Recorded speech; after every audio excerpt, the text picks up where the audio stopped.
Hello. Hi. My name is Mary-Jeanne, and I am having bariatric surgery tomorrow.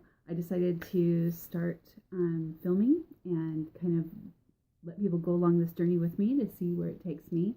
I'm starting weighing a little over 300 pounds. I'm 320 as of this morning. I've lost about 16 pounds down to 320 through this process of getting ready for bariatric surgery, which it is a process when your insurance covers it. They really make you jump through a lot of hoops. I'm really excited about it.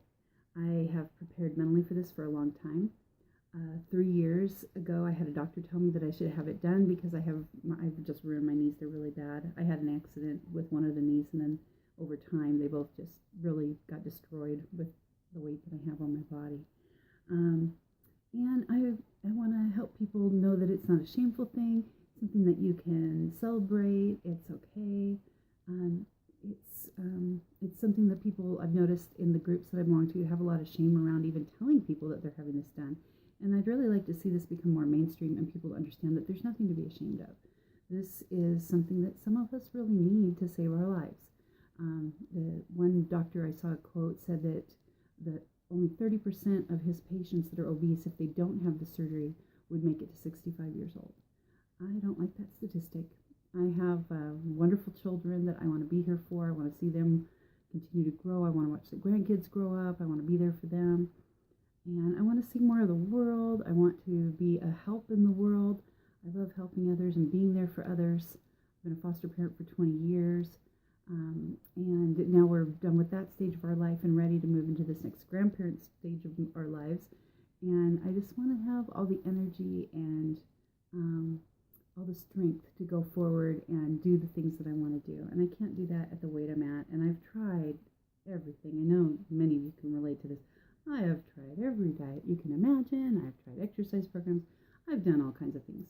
And were they successful? Yeah, sometimes they'd be a little successful. I might lose 20 pounds or 30 pounds even once in a while, but it all came back and then some, because every time you diet, you bounce back up a little bit higher and a little bit higher, and before you know it, here you are over 300 pounds going, what happened? So I'm sure some of you can relate to that, and if you can't, maybe you can have a little more understanding for people that do have this situation. It's certainly not something that anybody wants. It's not something that I chose, and some people might disagree with me about that, but when you have certain biology, that I'm also hypothyroid. My mother was very overweight. She died young from diabetes issues. So there's issues like this that run in my family as well. And then things that I went through in childhood also can affect how your body reacts. There's an ACEs study. If you haven't heard about ACEs study, you could look that up. That really affects your body and how your health is later in life. It's a well-documented study.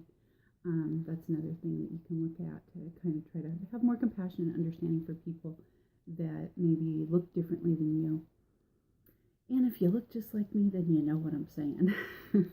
It's just not easy. I'm tired of being embarrassed to ask for seatbelt extenders on planes and not fitting properly when I go to the theater or to see my kids in plays.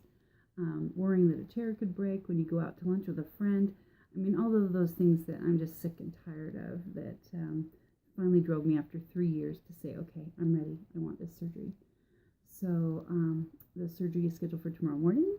I'm packing my bags today, getting ready to go, taking bathrobe and books, my Kindle books, and things like that, just to have at the hospital.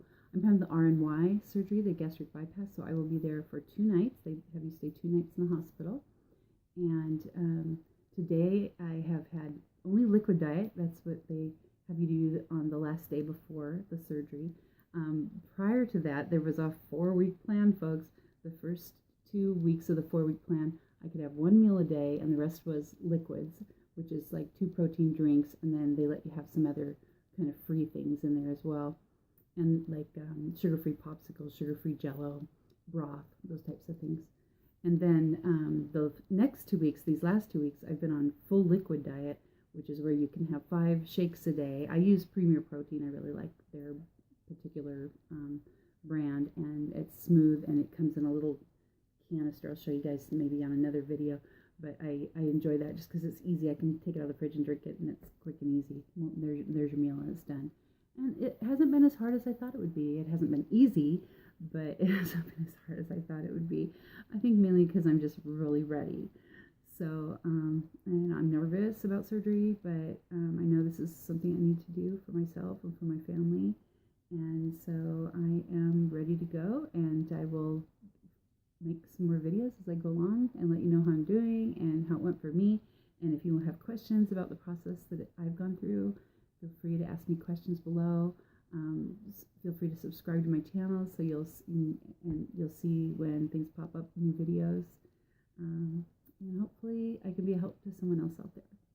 So God bless, have a great day, and thank you for watching my video.